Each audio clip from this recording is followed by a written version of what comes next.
Il est 13 h, vous êtes sur la chaîne qui rassemble. Bonjour et bienvenue dans votre édition. Hier à Bouaké, le Premier ministre a lancé un programme stratégique de production de 500 000 tonnes de poissons à l'horizon 2030. Un programme qui contribuera à l'atteinte de l'autosuffisance alimentaire, et la station piscicole de la LOCA et l'école de spécialisation en pisciculture et pêche continentale de Tiébissou sont les sites retenus pour la phase pilote. Un homme d'affaires qui se répandait dans la presse accusant la CIB et la BCAO de faire obstacle à une opération bancaire sur la somme de 40 milliards de francs CFA écope d'un mandat d'arrêt international émis récemment par la justice ivoirienne. L'annonce a été faite hier aux journalistes.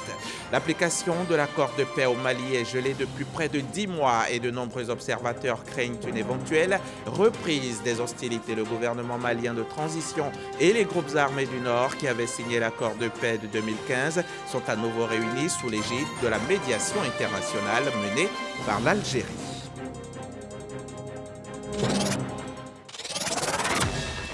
Patrick Hachi était hier à Bouaké pour lancer le programme stratégique de transformation aquacole qui doit permettre à la Côte d'Ivoire de produire environ 500 000 tonnes de poissons à l'horizon 2030 avec une chaîne de valeur estimée à 825 milliards de francs CFA. Ce programme devrait permettre de réduire les importations dans le secteur et contribuer à l'atteinte de l'autosuffisance alimentaire. Depuis Bouaké, le reportage complet d'Alexis Ouedraogo. Du poisson sain et frais, issu de l'aquaculture ivoirienne. Ce lundi, dans le Béquet, le Premier ministre Patrick Hachi est allé lancer le programme stratégique de transformation aquacole. Car malgré ses plans d'eau à perte de vue et la forte pluviométrie, le pays reste dépendant des importations de poissons. Les productions nationales halieutiques dans le cumul pêche et aquaculture ne couvrent que 14% des besoins de la population.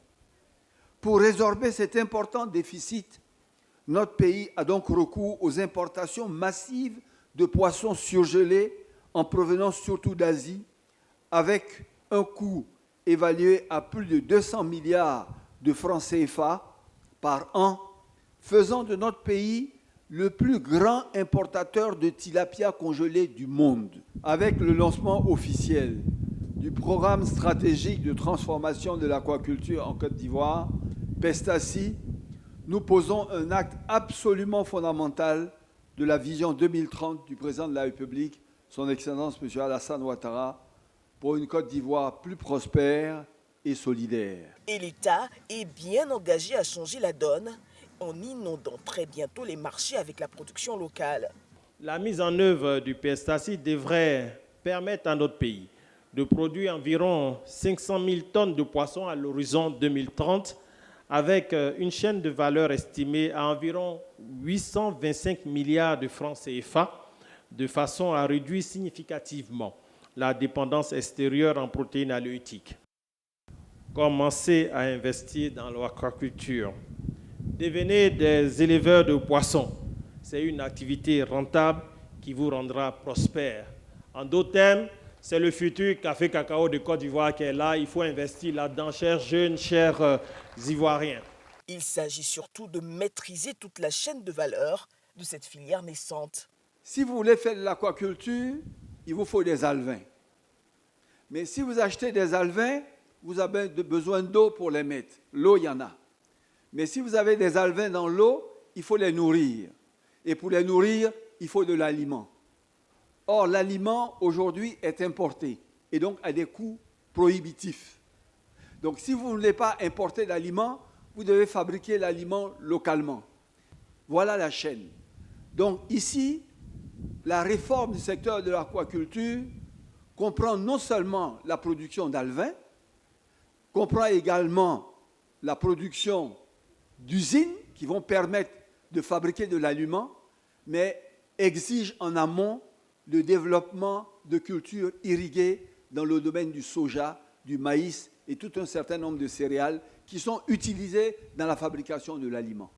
Les stations pilotes de Loka et de Koubi devraient renforcer la formation des acteurs de ce secteur à très fort potentiel. Dans ce marché qu'est l'aquaculture et qui se trouve être le système de production agricole avec le taux de croissance je l'ai dit, le plus élevé au monde. La Côte d'Ivoire attend donc, chers amis, de ce secteur privé ivoirien, africain et mondial, la mise en œuvre de toute leur énergie, tous leurs capitaux, comme tout leur savoir-faire technique, pour faire grandir avec nous nos fermes, nos productions piscicoles, nos circuits de distribution, de transformation et d'export. Lorsque nous aurons réussi à nous autosuffire, il y aura également un marché énorme à l'extérieur de la sous-région que nous pourrons satisfaire. La vision reste unique, donner aux Ivoiriens une nourriture plus saine et moins chère, ainsi que des emplois et des richesses nouvelles. Un reportage d'Alexis Ouedraogo et Adama Kéré. Le 7 août prochain, la Côte d'Ivoire indépendante aura 62 ans et c'est Yamoussoukro qui va abriter les festivités.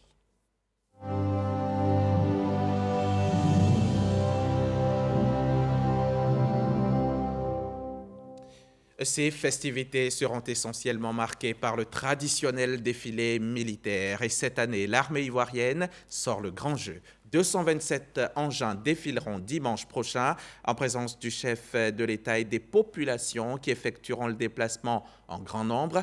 Une importante colonne de blindés récemment acquis a déjà mis le cap sur la capitale politique de Côte d'Ivoire. Abou Sanogo a pu la suivre pour RTI.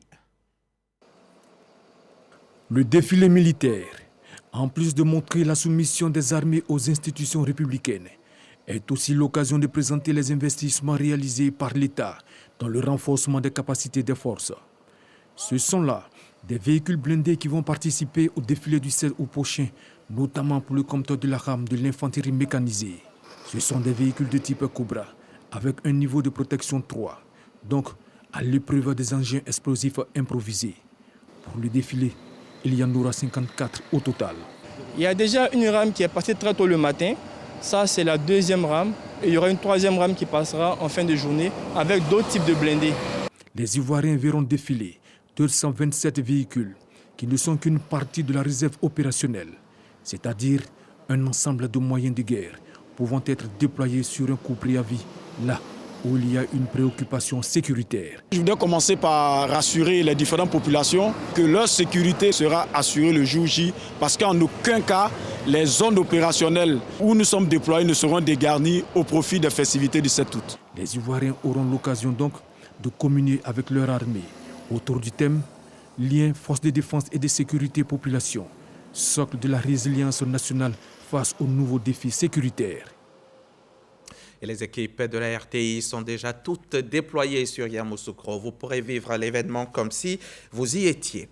De la vie de militaire à la vie civile, cela est possible. Il existe même un bureau d'accompagnement à la reconversion des militaires ici en Côte d'Ivoire.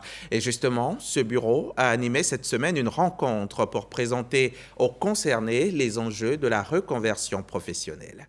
On retrouve Abou Sanogo. Processus de retour à la vie civile pour une stratégie de reconversion professionnelle des militaires en Côte d'Ivoire. Thème au centre de la présentation faite par le colonel Boadi Jérôme Eonia. Il a expliqué que les militaires à la retraite ont un assez bon niveau général et ont acquis des qualités morales et techniques leur permettant d'envisager l'exercice d'une seconde carrière. Mais ils ont du mal à y parvenir tout seuls. D'autres, selon lui, vivent mal à leur retraite parce qu'ils se retrouvent dans des conditions de précarité après une brillante carrière. La problématique est que les militaires vont à la retraite jeunes alors qu'ils sont dotés de compétences, de qualités qui peuvent encore servir à notre pays. En plus, il s'ajoute la problématique sécuritaire où si les militaires ne sont pas bien accompagnés à la retraite, d'abord eux-mêmes ne vivent pas une bonne retraite et ensuite, avec la montée du terrorisme, nous pouvons constituer une population vulnérable et cette situation risque d'être dommageable pour notre pays. Pour Boadi Jérôme Eonia, en attendant les résultats d'une évaluation du programme d'accompagnement à la reconversion des militaires de 2018, la question qui se pose est celle de savoir comment l'armée peut former ses hommes et ses femmes au métier des armes et en même temps les préparer à l'exercice d'une autre profession dans la perspective d'une bonne retraite. Nous avons fait aussi des enquêtes auprès de nos camarades, les militaires, Au cours des conférences, nous avons recueilli des avis qui nous ont permis de savoir que cet organe que nous appelons de tous nos voeux sera le bienvenu. Les enjeux sont à la fois sécuritaires, c'est vrai, mais sociaux, économiques et même stratégiques. Parce que plus vous avez des militaires qui sont chefs d'entreprise, plus vous avez une prise de conscience de la chose sécuritaire dans les entreprises. La stratégie de reconversion professionnelle des militaires doit, pour le colonel Boadi Jérôme Eonia, se fonder sur 4 piliers, notamment promouvoir la culture de la reconversion professionnelle du militaire, créer et mettre en place un organisme adéquat et soutenir financièrement le programme de reconversion professionnelle des militaires. Venons-en maintenant à cette affaire qui défraie la chronique depuis quelques jours. Il s'agit d'un homme d'affaires qui se répandait dans la presse accusant les institutions bancaires CIB et BCAO de faire obstacle à une opération portant sur la somme de 40 milliards de francs CFA. Aujourd'hui, un mandat d'arrêt international a été émis contre cet homme. C'est le substitut du procureur de la République qui l'a annoncé hier aux journalistes. Franck Quadio pour RTI. L'affaire est rendue publique sur Internet. Un opérateur immobilier depuis plusieurs jours accuse des institutions financières et bancaires de faire obstruction à une opération portant sur 40 milliards de francs CFA. Les mises en cause saisissent donc les autorités compétentes. Les faits remontent à 2020. Le représentant du parquet face à la presse situe le contexte. Une banque qui reçoit de son client un document bancaire.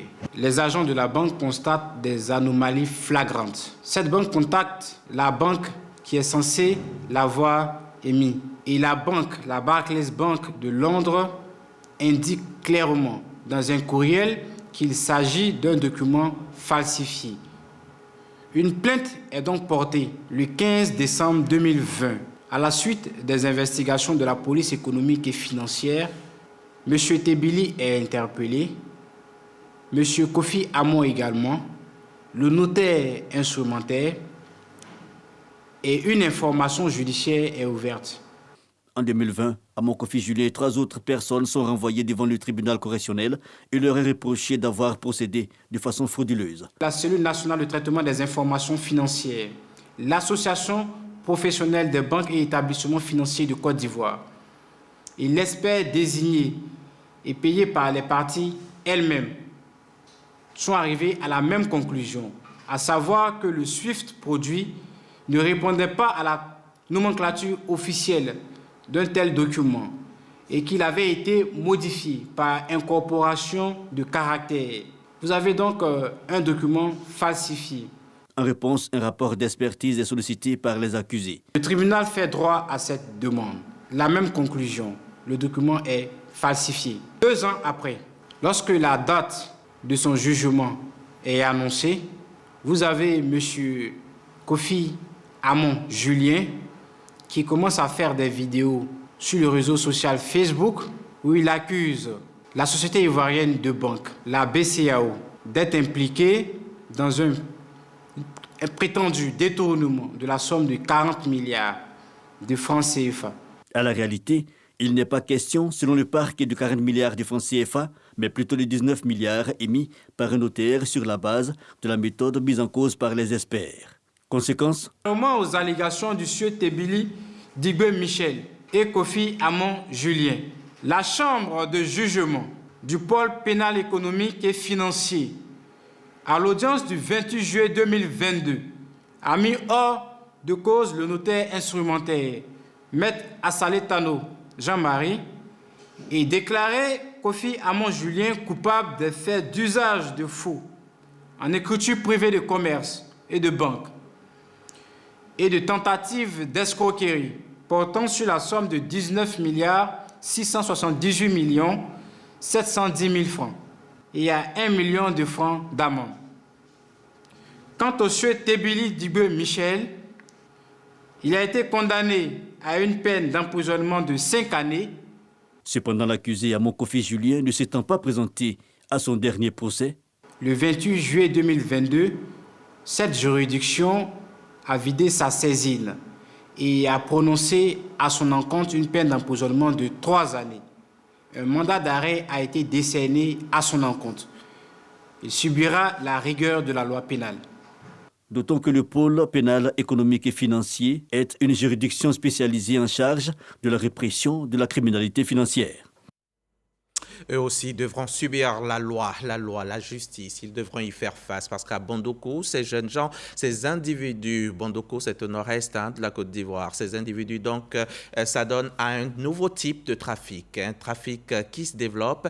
Ils achètent du carburant en Côte d'Ivoire pour le revendre ensuite dans un pays voisin. Un trafic qui provoque des pénuries régulières de carburant dans la région. À l'issue d'une opération spéciale, la police a saisi plusieurs véhicules transportant du carburant. Depuis Bondoukou, la correspondance d'Herman Niamien. Dans les locaux de la préfecture de police de Bondoukou, un camion de 10 tonnes et des tricycles en stationnement. Ces engins remplis de bidons contenant du carburant rentraient frauduleusement sur le territoire ghanéen.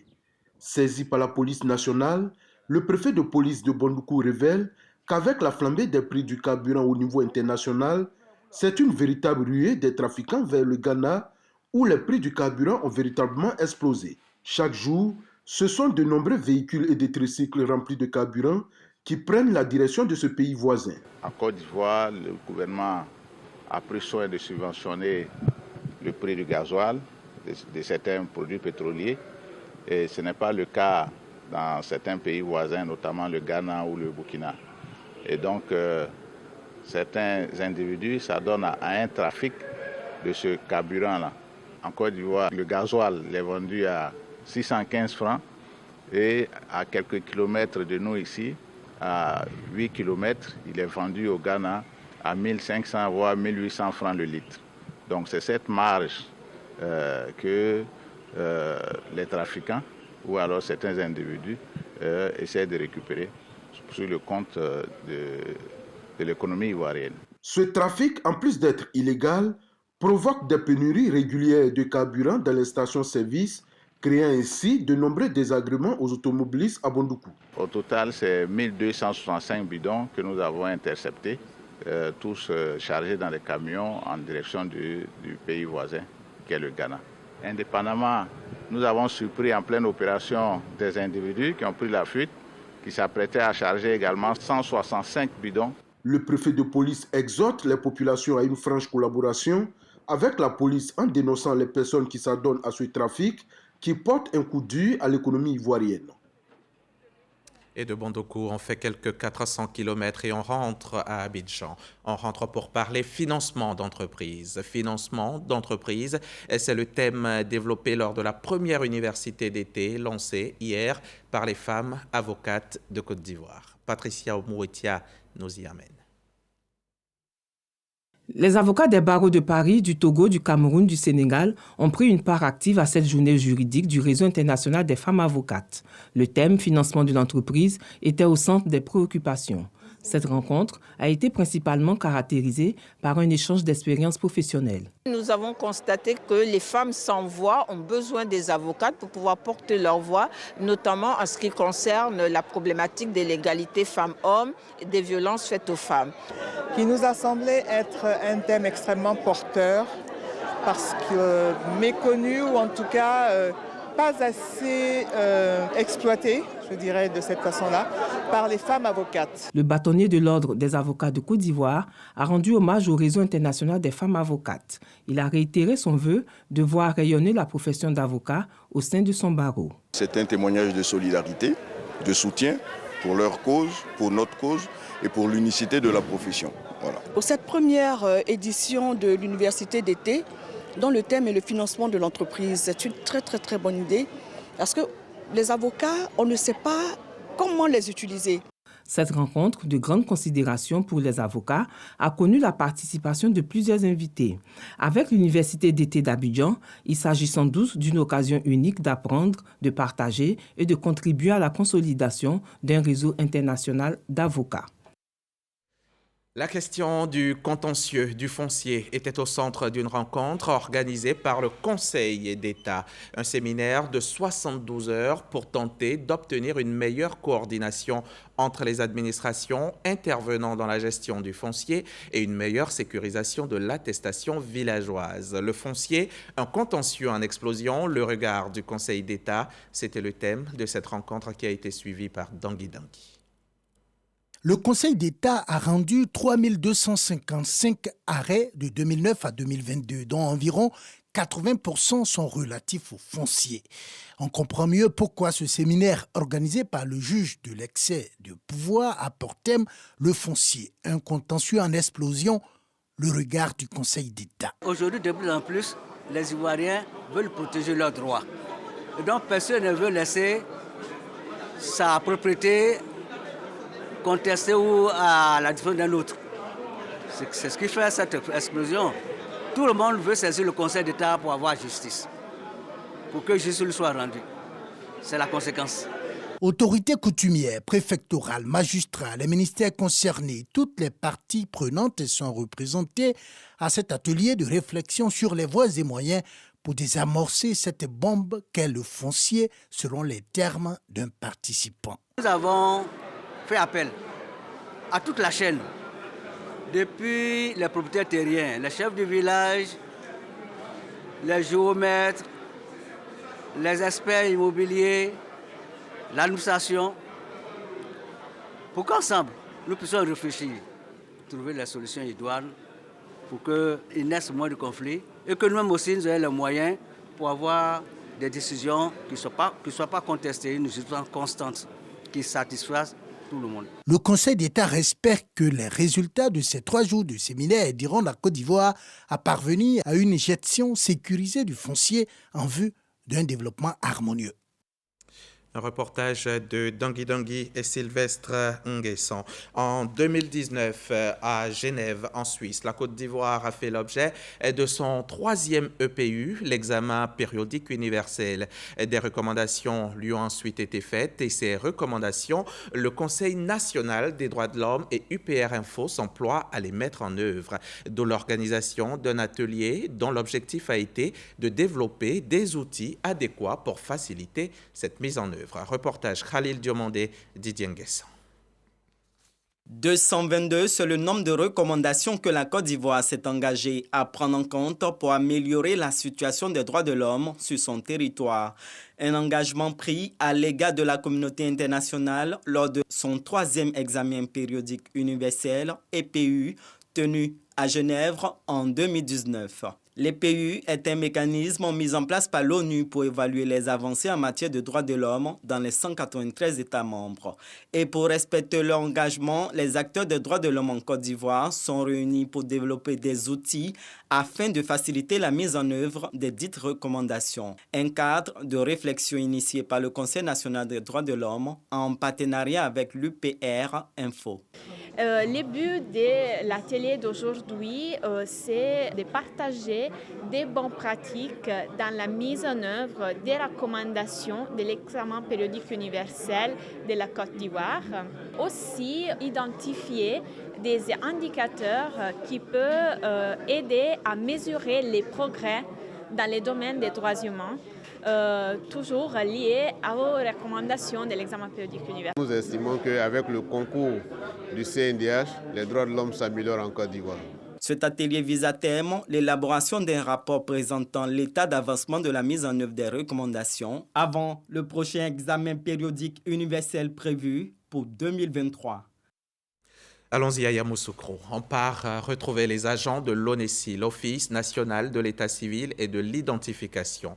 Ils s'y sont retirés pour réfléchir, innover et entreprendre afin d'obtenir de bien meilleurs résultats dans leur travail. Et les défis à relever pour atteindre cet objectif ont été définis pour mieux les affronter. Didier Nguesson, reportage. Plus de 350 agents de l'ONESI en retraite stratégique à Yamoussoukro. Objectif, réfléchir à une administration plus performante et plus forte. Les agents ont exprimé lors des ateliers thématiques leurs difficultés et attentes, tout en rappelant leur engagement à consolider les acquis. On prend l'engagement de s'investir dans la satisfaction du client sur le terrain, mais aussi faire en sorte qu'il règne une harmonie au sein de l'entreprise même. La rencontre de Yamoussoukro permet de définir les défis d'une entreprise résiliente qui a des valeurs et des compétences qui les défend, selon son directeur général. Nous devons repartir alors de cette rencontre beaucoup plus unis, beaucoup plus forts, sur la base de la valeur du travail bien fait et de la performance. Mais cela ne peut passer que par l'auto-évaluation. Est-ce que ce qu'on m'a donné, est-ce que j'ai pu le faire? Mais pas se demander, on ne m'a pas donné ce que je voulais. Mais on me dit, la petite chose que j'ai eue là, est-ce que j'ai bien pu la faire? C'est en cela qu'on pourra me donner de grandes choses. Pour le directeur général, le résultat opérationnel à mi-parcours de 2022 témoigne de la très bonne orientation des activités de l'Office. La direction générale et les agents de l'ONESI se sont engagés à continuer d'entreprendre et d'innover pour des résultats encore meilleurs. On passe à la page Covid, l'actualité coronavirus.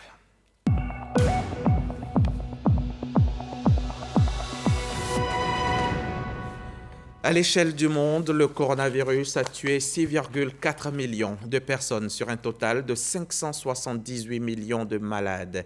Ici en Côte d'Ivoire, les autorités sanitaires ont enregistré hier 5 nouvelles contaminations, ce qui porte le total de cas à 85 368. On déplore 811 décès depuis le début de la pandémie et 67 cas sont actuellement actifs. On se lave les mains, on porte le masque de protection et on se fait vacciner et on aura alors des chances d'être protégé du coronavirus qui nous malmène depuis bien trop longtemps.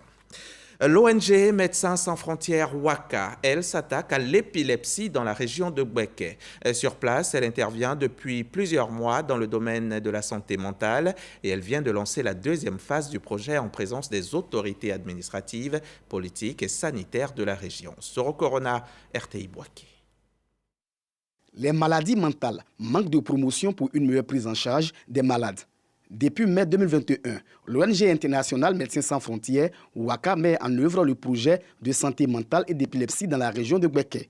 Après 14 mois, Médecins sans frontières dresse le bilan. En moins de 2 ans, on a déjà une file active de plus de 1000 patients et une bonne sensibilisation des populations. Et on voit que les conditions de vie de ces malades qui étaient sans assistance médicale, on voit que ça s'améliore. Un bilan jugé positif avec plus de 1000 malades, dont 77% des cas d'épilepsie avec pour épicentre le département de Botro. Les femmes ne viennent pas dans les consultations prénatales, donc ça va exposer l'enfant à une souffrance du cerveau. Donc dès que le cerveau de l'enfant souffre, ça fait qu'à un certain moment, l'enfant va développer l'épilepsie. Les résultats du projet de santé mentale et d'épilepsie montrent que de nombreux malades ont été retrouvés enchaînés dans des camps de prière. Nous pouvons voir certaines personnes attachées, enchaînées, mais cela ne relève pas de la vision ou des consignes de l'Église Serma nationale. D'accord, ce sont des pratiques qui sont même déplorées par l'Église. Le projet de santé mentale et d'épilepsie bénéficie du soutien de l'OMS. Pour nous, accompagner cette problématique-là, c'est de faire en sorte que le projet puisse se dérouler conformément aux directives de l'OMS. Ce projet vise aussi à permettre aux centres de santé de premier contact de prendre en charge les maladies mentales. C'est une première quand même d'avoir un modèle de décentralisation de la prise en charge de la maladie mentale au niveau des soins de santé primaires. Voilà, pour ne pas que tout le monde parte directement au niveau de l'hôpital. La deuxième phase du projet de santé mentale et d'épilepsie des Médecins sans frontières sera mise en œuvre dans les départements de Béoumi, Botro et Boaké. Un reportage de Soro Corona. Kader Sorodogo, lui, nous emmène à Kong, au nord-est de la Côte d'Ivoire. Il a assisté sur place à une remise de kits agricoles et de tricycles à plusieurs associations de femmes du secteur du vivrier pour leur autonomisation. C'est un don de l'ONG Carifem. Reportage. Plusieurs associations de femmes du secteur du vivrier dans le département de Kong reçoivent des kits agricoles et des tricycles pour l'évacuation de leurs produits sur les marchés. Des dons de l'ONG Carifem qui soutient ces femmes dans la lutte contre la vie chère. Nous avons remis des gants, des gilets, des bottes, Nous avons remis aujourd'hui des tricycles. Le but est de les soulager dans la pénibilité du travail et de leur donner une autonomie financière. Donc l'objectif est de les accompagner sur toute l'année. Après la saison du Karité, nous allons faire de la biodiversité dans la culture, dans le domaine de la culture, et leur apprendre différentes manières de cultiver différents produits. L'ONG bénéficie du soutien du maire de Kong, Berté Abdraman Timoko. Son représentant encourage les bénéficiaires à œuvrer pour la disponibilité des produits sur le marché pour lutter contre la vie chère. Nous sommes vraiment comblés aujourd'hui. Les femmes, c'est le maillon faible de la société. Elles ont les travaux les plus pénibles, elles ont les revenus les plus bas. Alors, leur fournir des moyens additionnels pour relever leur niveau de vie, c'est vraiment important. Les bénéficiaires saluent l'action. On va plus lever graines sur nos têtes. On prend ça à 3 pieds. Donc ça nous a facilité le travail. En tout cas, on est très très contents. L'ONG Carifam s'est donné comme mission la promotion de l'autonomisation socio-économique de la femme rurale grâce aux carités et divers produits agro-pastoraux. Relancer l'application de l'accord de paix au Mali, tel est l'objectif des travaux qui ont été lancés hier lundi à Bamako et qui doivent durer toute la semaine. L'application de l'accord de paix est gelée depuis près de 10 mois et de nombreux observateurs craignent une éventuelle reprise des hostilités. Le gouvernement malien de transition et les groupes armés du Nord, loyalistes et ex-indépendantistes qui avaient signé l'accord de paix de 2015 sont donc à nouveau réunis sous l'égide de la médiation internationale menée par l'Algérie et dont font également partie les Nations Unies ou encore la CEDEAO. Ce journal est terminé. Merci de nous avoir suivis. À demain, 13h, RTI 1, toujours.